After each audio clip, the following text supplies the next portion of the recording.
감사합니다.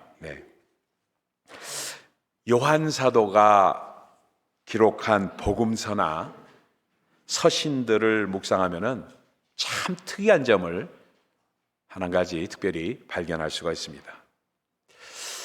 사도 요한이 자주 사용한 단어 가운데 진실로라는 단어가 있습니다.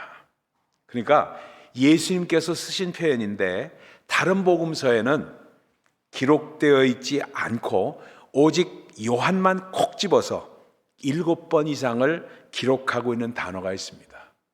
그게 바로 진실로입니다. 진실로 진실로 내게 이르노니 사람이 물과 성령으로 나지 아니하면 하나님의 나라에 들어갈 수 없느니라. 우리가 너무나도 많이 들었던 그런 말씀입니다. 그런데 진실로 진실로로 시작합니다. 진실로 진실로 내게 이르노니 우리는 아는 것을 말하고 본 것을 증언하노라. 내가 진실로 진실로 너에게 이르노니 내 말을 믿고 또 나 보내신 이를 믿는 자는 영생을 얻었고 심판에 이르지 아니하나니 사망에서 생명으로 옮겼느니라. 얼마나 자주 진실로를 말씀하시는지 몰라요. 진실로 진실로 이르노니 너희가 나를 찾는 것은 밥을 먹고 배부린 까닭이니라. 내가 진실로 진실로 너희에게 이르노니 나를 믿는 자는 내가 하는 일도 그가 할 것이요 그보다 큰 일도 할 것이라. 내가 진실로 진실로 너희에게 이르노니 너희가 무엇이든지 아버지께 구하는 것을 내 이름으로 아버지가 너에게 주시리라. 진실로 진실로 이 말씀이 얼마나 자주 증대하는지 몰라요. 요한계시록엔 또 이렇게 말합니다. 내가 진실로 속히 오리라. 진실로라는 말은 헬라 말로 아멘, 아멘입니다. 아멘, 아멘, 이게 진실로예요.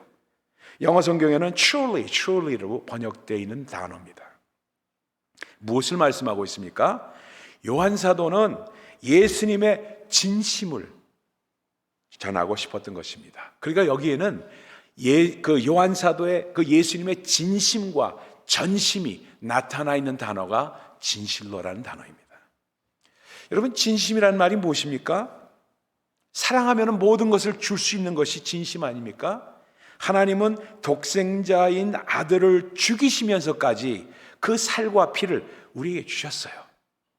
이것이 우리를 향한 하나님의 진심이요 전심입니다.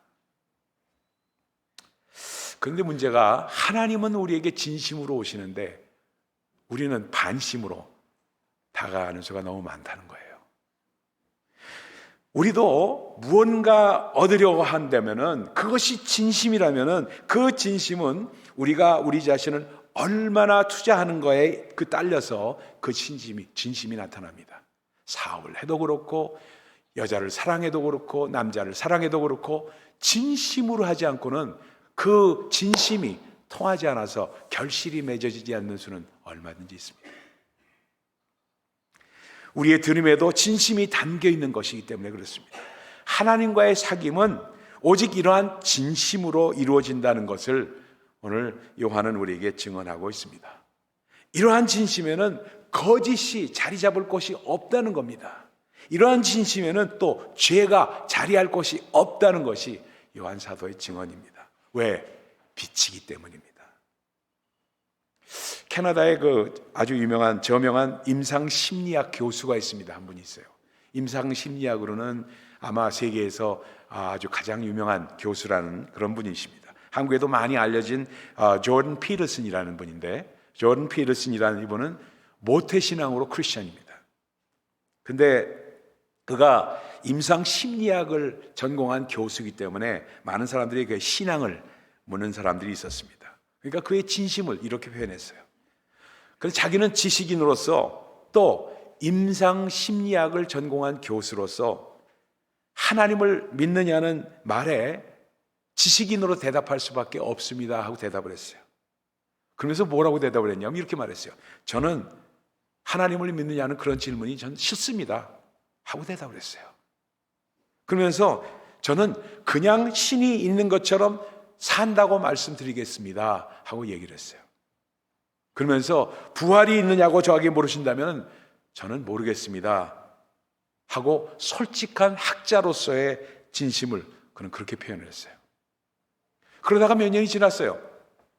몇 년이 지나고 이 사람과 이 부인이 자신도 아프고 아내도 아프고 암에 걸렸어요. 암에.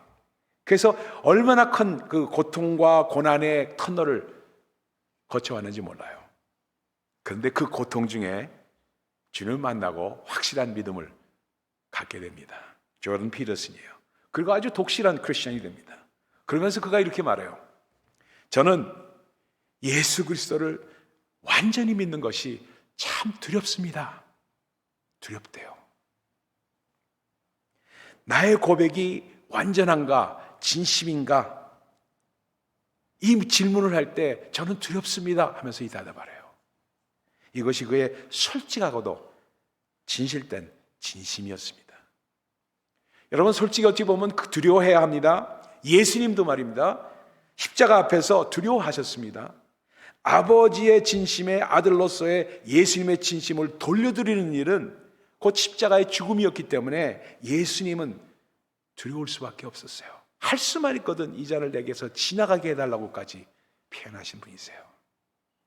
이러한 진심을 깨닫고 사도 바울도 뭐라고 말하냐면 두렵고 떨림으로 구원을 이루라 하고 말씀을 하십니다. 이번 트레스티아스 가서 참 큰 은혜를 저도 받았습니다. 거기에 참 여러분이 참석을 하셨지만 은혜를 받으신 분들이 아주 진심이었던 것을 저는 알았습니다. 봤어요. 그 중에는 참 특이한 분들이 몇 분 계셨는데 그 중에 두 분 소개를 시켜드리면 한 분은 2세예요. 2세. 세컨 제너레이션이에요. 그리고 파이낸스에서 일하시는 그런 2세인데 나이도 뭐 40대 초반 이런 분인데 거기 와서 한국말도 이렇게 좀 조금 서투신 분인데 이렇게 좀 이렇게 어눌해요. 한국말이. 근데 왔어요. 와서 저하고도 개인적으로도 얘기하고 저한테 고민도 털어놓고 얘기해서 개인적인 얘기는 제가 안 하겠습니다만 그래서 그 대화를 나누면서 제가 그래서 일부러 설교할 때도 영어 조금 섞어가면서 조금 이렇게 설교를 한 이유가 그 사람을 의식해서 그랬습니다. 근데 이 사람이 얼마나 큰 은혜를 받았는지 이루 말할 수가 없어요.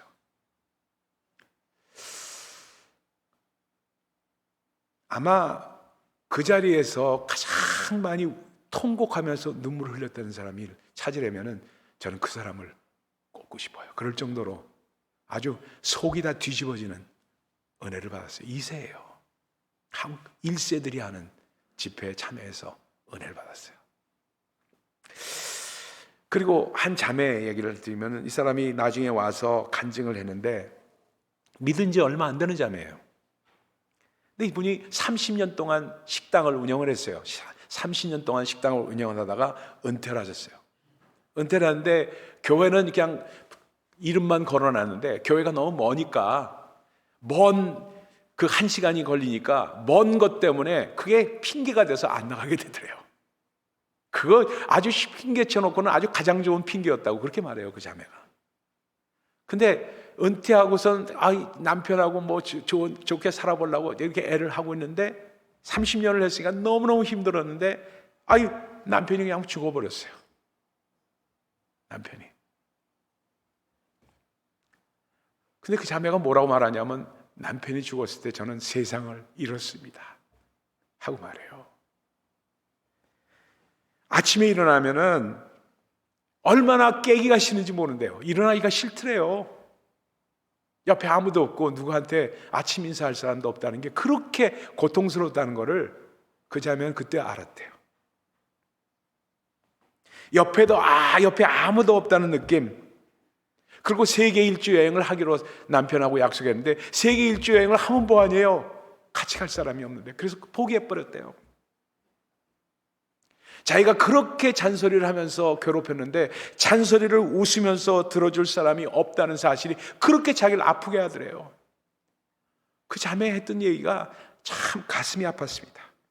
그러면서 그렇게 내 옆에 있던 사람이 없어졌을 때 그렇게 아픈 줄을 몰랐대요. 그 상실감을 말로 다 표현할 수가 없더라고 이야기를 해요. 그러면서 한 게 뭐냐면 귀중한 것을 잃어봐야 진심이 뭔지를 알게 되더라는 얘기입니다. 그래서 무슨 얘기를 하냐면, 그러다가 어떤 분의 소개로 트레시아스를 왔다는 거예요. 트레시아스를 와서 정말 신앙이라는 거를 어떤가 한번 생각을 해보면서 자기는 아직도 완전히 믿지 못하겠대. 그 여자의, 그 자매의 진심을 그렇게 얘기해요. 완전히 잊지 못하겠대. 그런데 자기가 믿어보려고 한 걸음을 디뎠대요. 그 자매의 진심이었어요. 제가 얼마나 목사로서 은혜를 받았는지 몰라요. 왜? 하나님은 우리가 진심으로 나오기를 원하세요. 그거를 요한 사도는 말씀하고 있어요. 요한 사도는 이러한 진심을 예수님의 사랑으로 표현한 것이 요한 1서입니다. 이 사도는 본 서신을 쓰신 목적을 2장에서 오늘 본문에 소개를 합니다. 그것은 무엇보다도 우리로 하여금 죄를 범하지 않게 하려 함이라고 말씀합니다. 그리고 설사 우리가 범죄한 이유라도 반드시 길이 있다는 사실을 알려주고 있어요. 그걸 강조해요. 그 길이 바로 뭐냐? 예수 그리스도시라는 겁니다. 그걸 소개하고 있어요.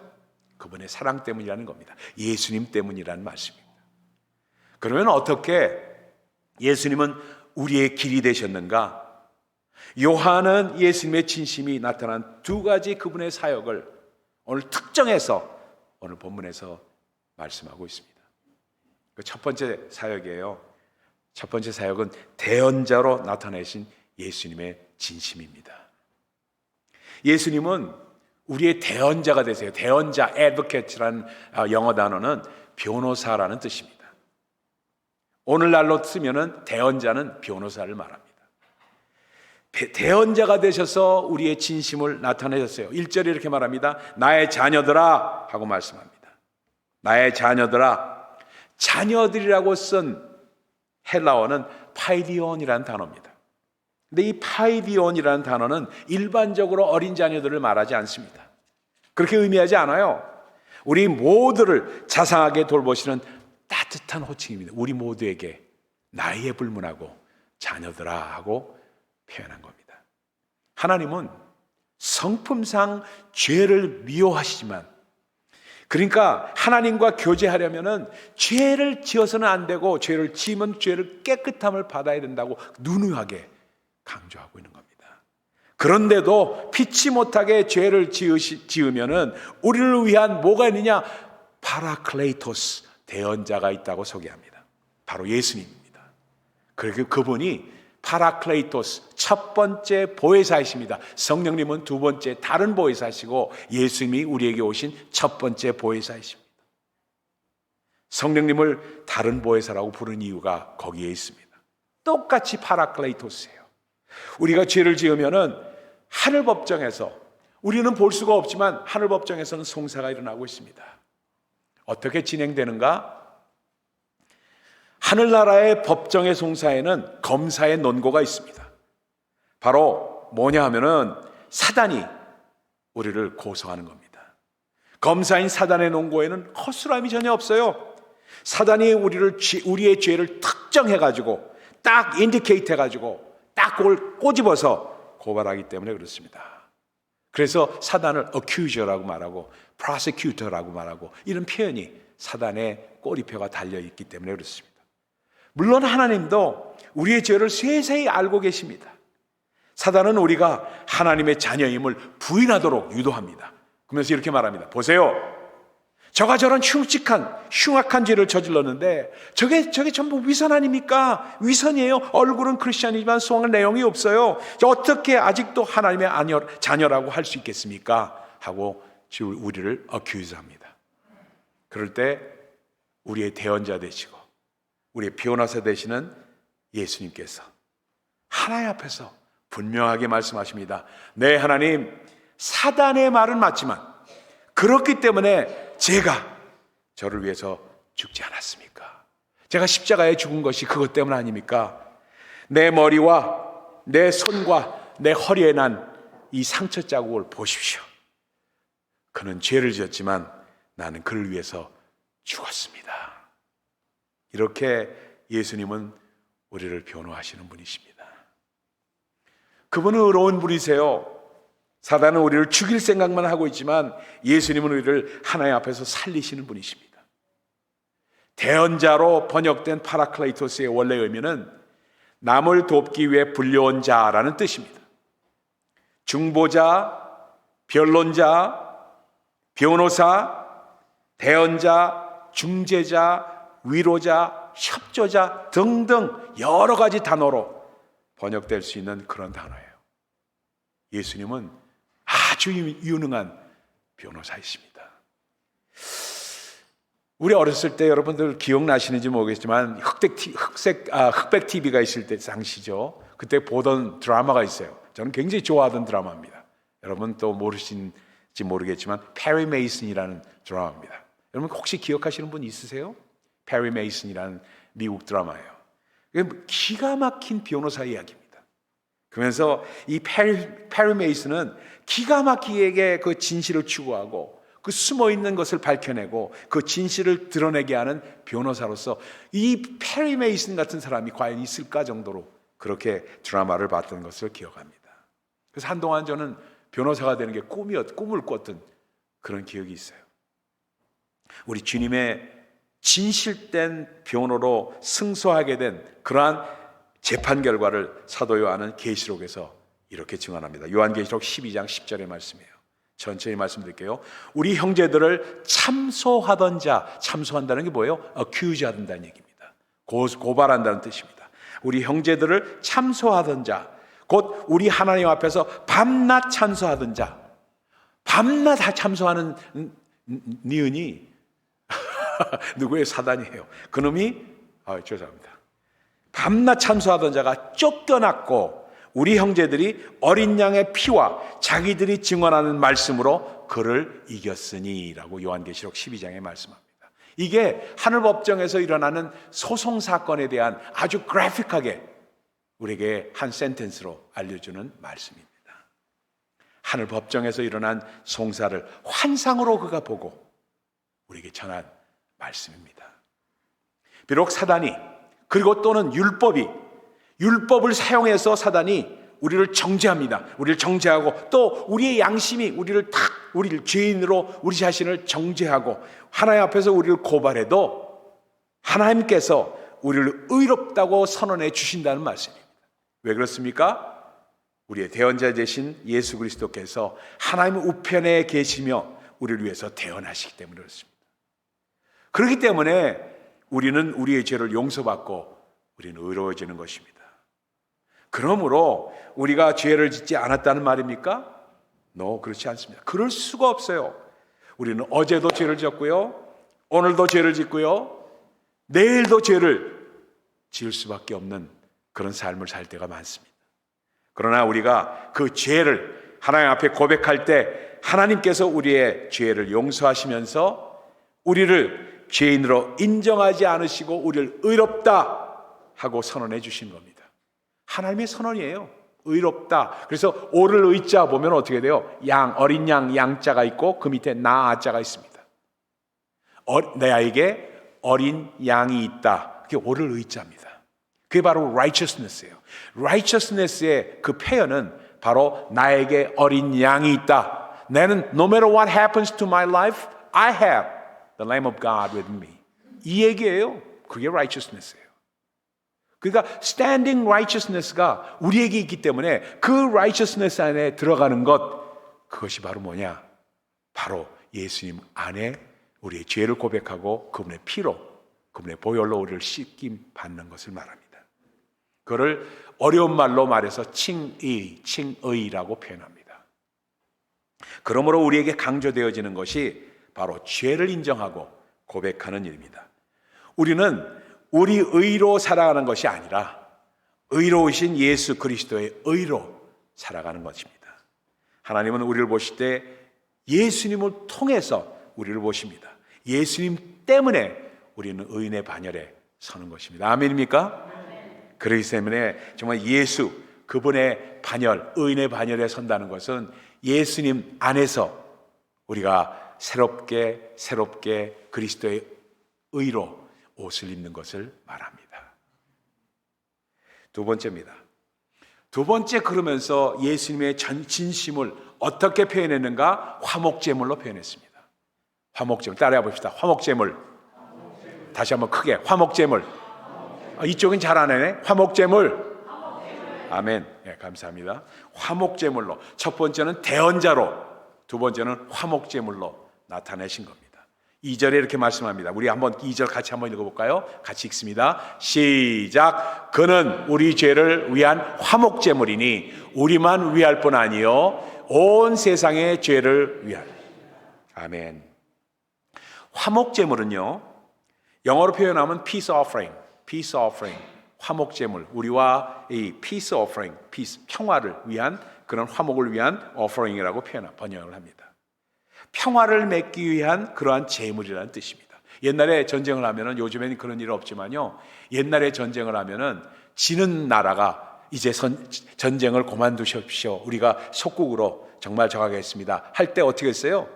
제물을 가지고 그 승전국에다가 바쳤습니다. 그래서 뭐 말도 가져가고 식량도 가져가고 피해 보상 다 해주고 이렇게 하면서 속국으로 우리가 무릎을 꿇는 것이, 그게 바로 뭐냐? peace offering이에요.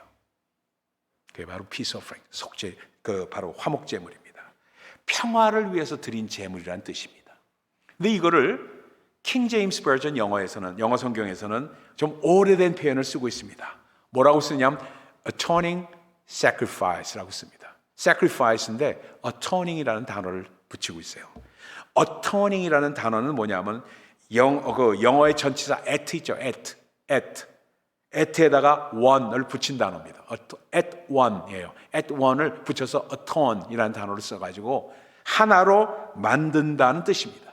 그러니까 죄로 말미암아 벌어진 간격을 하나로 잇고 만든다는 뜻에서 영어 단어가 나온 것이 atoning sacrifice입니다.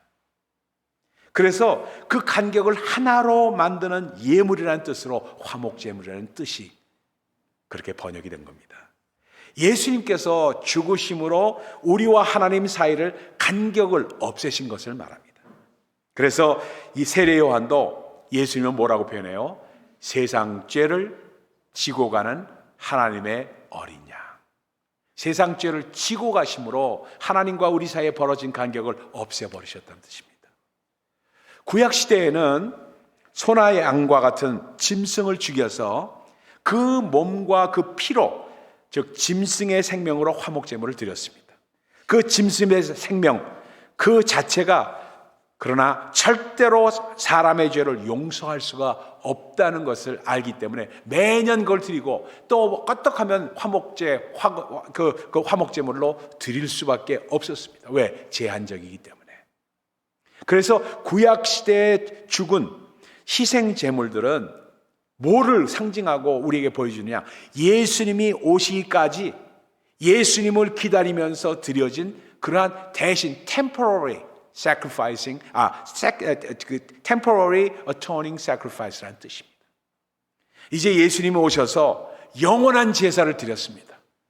비유로 설명하면 이렇게 말씀드릴 수가 있어요. 식당에 밥을 먹으러 들어갔을 때 다른 사람이 나를 위해서 음식값을 이미 내고 만들어둔 식권이 있습니다. 식권을 주면서 이거 갖다 주면은 공짜로 밥을 먹으니까 이거 가져가시오 하고 주는 거와 똑같아요. 그러니까 구약 시대의 속죄는 뒤에 오실 예수님이 모든 죄의 값을 치를 것을 믿고 그 식권을 미리 발급받은 것과 같습니다. 이제 예수께서 오셨어요. 그래서 예수님께서 모든 시대의 모든 사람의 모든 죄에 대한 값을 치렀습니다.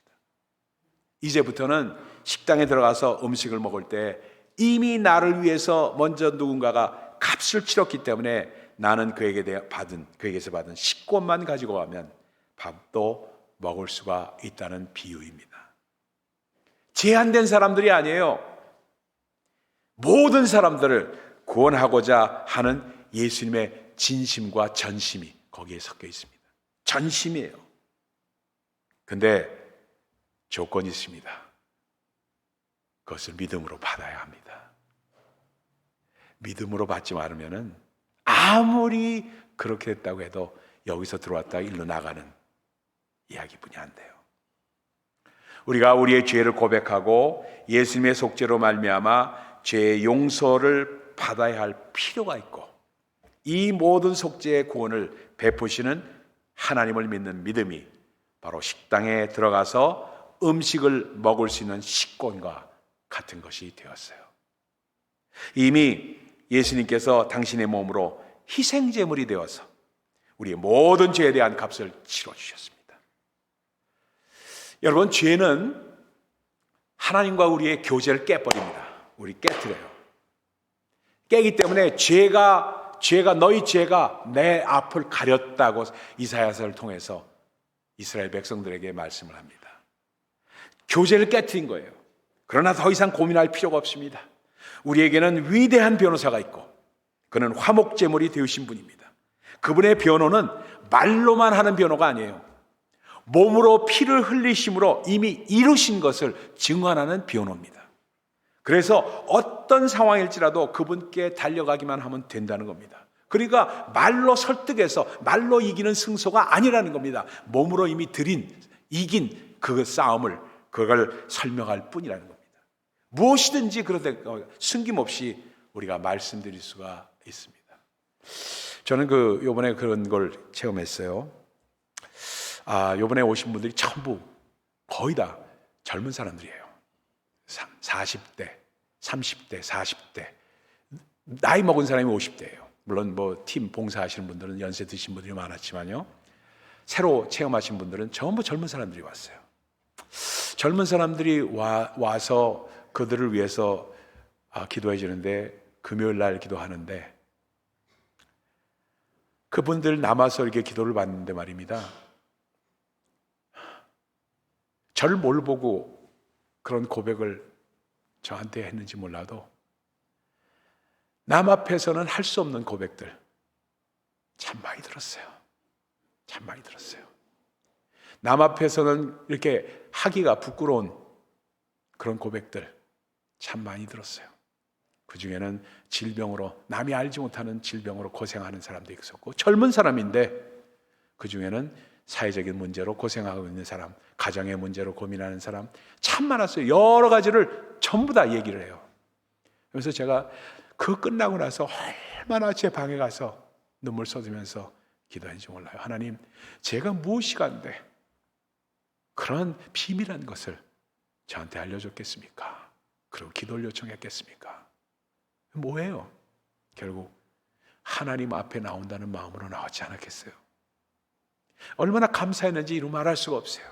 그러니까 하나님 앞에 나올 때는 말로만 변호하는 분이 아니기 때문에, 그 예수님은 정말 몸으로 피를 흘리심으로 이미 이루신 것을 증명하기 때문에 그냥 달려가서 그냥 쏟아내기만 하면 돼요. 그 속에 있는 거를 무엇이든지 숨김없이 말씀드릴 수가 있는 이유가 거기 있습니다.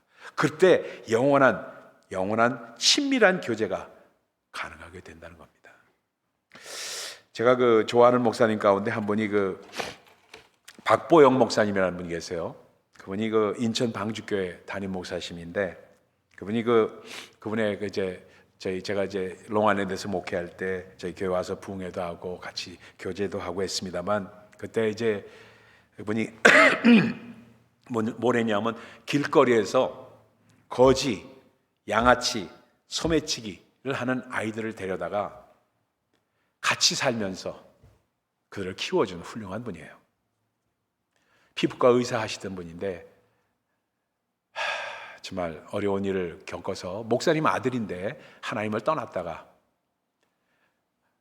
피부과 의사로서 방탕한 삶을 살다가 부인과 이별하고 헤어지고 나서 주님 앞에 완전히 꼬꾸라져서 이게 주의 음성을 듣고 나왔던 분인데, 제일 먼저 사역한 것이 길거리에서 거지, 양아치, 소매치기를 아이들 데려다 키우신 분이세요. 근데 목사님이 길거리 아이들을 거두어 드릴 때 그들이 입던 옷을 버리지 않았답니다. 그래서 그들이 입었던 그 거지, 양아치로 입었던 그 옷을 전부 비닐봉지에 잘 보관했다고 합니다. 쌌대요. 그리고 그 애들을 이발시키고 그리고 씻기고 새 옷을 입히면은 아이들이 완전히 새 사람으로 멀쩡한 애들로 변한답니다. 그러면서 성경 공부도 하고 규칙적인 기도도 시키고 했답니다. 근데 그 삶이 애들한테 마냥 즐겁지만은 않아요. 그렇잖아요. 그렇게 자유분방하게 그렇게 살던 애들이 맨날 아침에 새벽에 일어나게 하고 규칙적으로 기도하게끔 하고 성경 공부하고 그냥 꼼짝 못하게 하고, 그러니까 단체 생활이 얼마나 힘들겠어요. 그러니까 다시 옛날에 자유로운 길거리 생활로 떠올리게 되고 뛰쳐나가는 애들도 있고 뭐 이런 애들이 생기더랍니다. 그래서 조금씩 다시 이전의 삶으로 돌아가려고 할 때 목사님은 어떻게 했냐면 아무 말 없이 애들을 잡아와가지고 데리고 와서 예전 옷을 한번 입어보라고 비닐봉지를 푸른 거예요. 이름을 다 써놨던 걸. 그걸 예전 옷을 한번 입어보려고 건네줍니다. 그러면 그 애들은 몇 년 동안 냄새가 밴 그 옷, 때 찌들인 그 옷, 냄새 찌들인 옷을 집으려고도 하지 않는답니다. 코를 막으면서. 그런데 억지로 목사님이 입혀보는 거예요. 그러면 아주 칠색팔색을 하고 있는 그들에게 니들의 삶이 이런 삶이었다 하고 얘기하며요.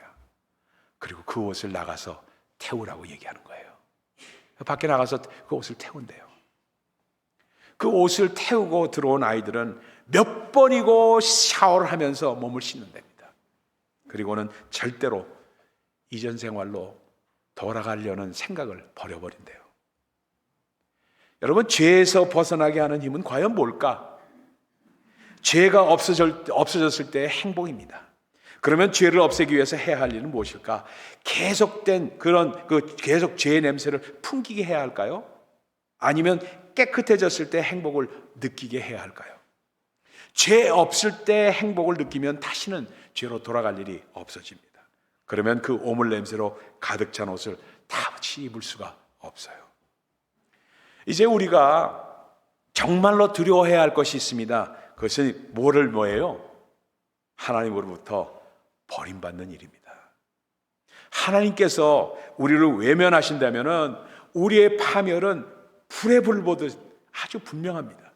하나님은 우리를 버리시지 않으시지만 우리가 죄를 가지고 있으면 우리는 하나님과의 단절을 경험할 수밖에 없다는 거예요. 우리가 그 죄를 가지고 하나님 앞에 가지고 가지 않으면 우리 스스로 하나님 앞에서 우리 자신을 왕따시키는 것과 똑같아요. 이렇게 되면은 자신과도 화해가 힘들고 다른 사람들과의 인간관계도 어려워지고요, 모든 관계에서 어려워짐을 느끼면서 그 모든 관계의 기본은 하나님과의 관계라는 사실을 깨닫게 됩니다. 우리는 하나님과의 매일 살아있는 관계를 누려야 합니다. 우리가 하나님과 살아있는 관계를 누리기 위해서 우리의 죄가 매일같이 예수 그리스도의 보혈로 인하여 깨끗함을 받는 체험을 하면서 나아가는 겁니다. 왜? 죄를 자백하고 주님의 보혈로 얻는 겁니다. 죄 사함이 없이는 정말 풍성한 그러한 하나님과의 살아있는 관계를 누릴 수가 없습니다. 그래서 화목제물 되시는 예수 그리스도, 우리를 위하여 하나님 앞에서 태어나시는 예수 그리스도를 의지해야만 합니다. 그래서 하나님과 살아계신 그러한 관계를 누리면 매일 하나님 앞에서 더 나아가는 우리 모두가 될 수 있기를 우리 주 예수 그리스도 이름으로 축원을 드립니다. 다시 한번 말씀드립니다. 그분은 우리의 대언자 되시고 우리의 화목제물 되십니다. 그것이 바로 하나님 예수 그리스도를 통한 하나님의 진심이요 전심입니다. 기도하십시다.